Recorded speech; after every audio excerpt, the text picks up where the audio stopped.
Hi friends, ഇന്ന് ഞാൻ വന്നിട്ടുള്ളത് ഫ്ലോട്ടിംഗ് ഐസ്ലാൻഡ് കസ്റ്റർഡ് പുഡിങ്ങിൻ്റെ റെസിപ്പി ആയിട്ടാണ്. പെട്ടെന്ന് ഉണ്ടാക്കാൻ പറ്റിയ നല്ലൊരു പുഡിങ്ങാണ്, നല്ല ടേസ്റ്റിയുമാണ്. കുട്ടികൾക്കൊക്കെ ഇഷ്ടപ്പെടുന്ന നല്ലൊരു പുഡിങ്ങാണ്. അങ്ങനെ ഞാൻ ഒരു മുട്ടയാണ് എടുത്തിട്ടുള്ളത്. ഒരു മുട്ട കൊണ്ടാണ് ഉണ്ടാക്കുന്നത്. അതിൻ്റെ മുട്ടയുടെ വെള്ളയും മഞ്ഞയും വെവ്വേറെ ആക്കിയിട്ട് എടുക്കണം. അങ്ങനെ 2 പാത്രത്തിലായി അത് മാറ്റി വെക്കാം. അങ്ങനെ മുട്ടയുടെ മഞ്ഞക്കരുവിലേക്ക് 6 ടേബിൾ സ്പൂൺ പഞ്ചസാരയും 2 ടേബിൾ സ്പൂൺ പാൽപ്പൊടിയും ചേർക്കുന്നുണ്ട്. മിൽക്ക് പൗഡർ, അതില്ലെങ്കിൽ വിപ്പിംഗ് ക്രീമും ചേർക്കാം, ഫ്രഷ് ക്രീമും വേണമെങ്കിൽ ചേർത്ത് കൊടുക്കാം. അങ്ങനെ 1 ടേബിൾ സ്പൂൺ കസ്റ്റർഡ് പൊടിയും ചേർക്കുന്നുണ്ട്. ഇനി ഇതിലേക്ക് ചേർക്കാൻ പോകുന്നത് 2 കപ്പ് പാലാണ്. 2 കപ്പ് പാല്, ഒരു നുള്ളു ഉപ്പും ചേർത്ത് കൊടുക്കുന്നുണ്ട്. അങ്ങനെ ഇത് വിസ്ക് കൊണ്ട് നല്ല പോലെ ഇളക്കി യോജിപ്പിച്ചെടുക്കണം. വിസ്ക് കൊണ്ട് നല്ല ഇത് കട്ടയൊക്കെ അലിഞ്ഞ് പോകാൻ വേണ്ടി നല്ല പഞ്ചസാരയെല്ലാം നല്ല അലിഞ്ഞ് വരാൻ നല്ല പോലെ പാകത്തിന് ഇളക്കിയിട്ട് എടുക്കണം. ഇളക്കിയിട്ട് മാറ്റിയിട്ട് വെക്കാം.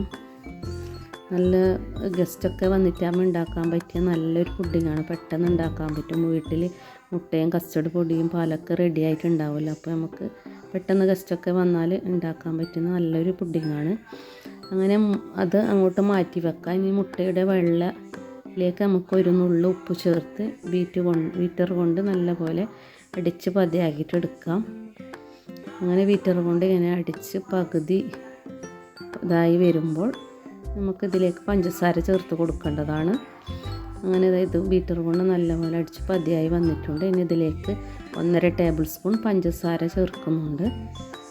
ഇനി ഞാൻ ഇതിലേക്ക് ചേർക്കുന്നത് വാനില എസൻസ് 1 ടീസ്പൂൺ ചേർത്ത് കൊടുക്കുന്നുണ്ട്. മുട്ടയുടെ മണമൊക്കെ ഇങ്ങനെ വരാതിരിക്കാൻ വേണ്ടിയാണ്, നല്ല ഫ്ലേവർ കിട്ടാൻ വേണ്ടി. അങ്ങനെ ചേർത്ത് കൊടുത്ത് വീണ്ടും ബീറ്ററോട് കുറച്ച് സമയം അടിച്ചെടുത്ത് റെഡിയാക്കണം. പാത്രത്തിൽ ഒട്ടിപ്പൊടിക്കുന്ന പാകത്തിലായി കിട്ടണം. ഇതുപോലെ പാത്രത്തിൽ വീഴാത്ത രൂപത്തിലായി കിട്ടിയിട്ടുണ്ട്.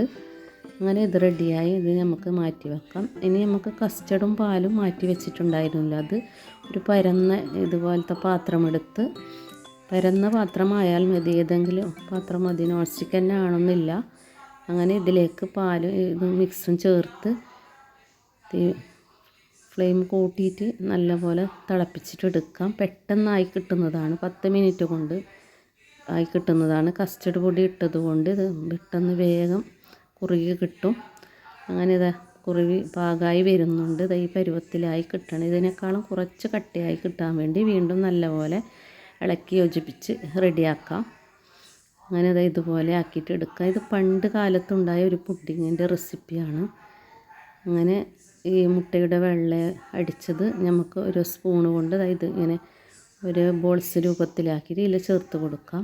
ഏത് ആകൃതിയിൽ വേണമെങ്കിലും ഇട്ട് കൊടുക്കാം. ഞാൻ ഇതുപോലെ ആക്കി കൊടുത്തതാണ്. അങ്ങനെ എല്ലാം ഇതിലേക്ക് ചേർത്ത് കൊടുത്ത് തീ കുറച്ച് കൊടുക്കണം. ആ സമയത്ത് ഇത് ഇട്ട് കൊടുക്കുന്ന സമയത്ത് തീ കുറക്കണം. അങ്ങനെ എല്ലാം ഇങ്ങനെ ഇട്ട് കൊടുത്ത് ഇത് കുറച്ച് മറിച്ചിട്ട് കൊടുക്കാം. ഇത് കുറച്ച് സമയം വെക്കണ്ടേ, അപ്പോൾ തീ ഓഫ് ചെയ്യണം.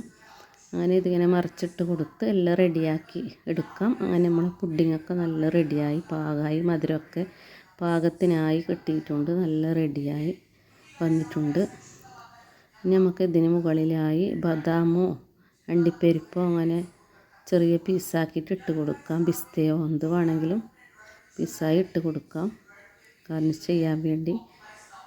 അങ്ങനെ എല്ലാവരും ട്രൈ ചെയ്യണം. പെട്ടെന്ന് ഉണ്ടാക്കാൻ പറ്റും, കുട്ടികൾക്കൊക്കെ നല്ല ഇഷ്ടവുമാവും.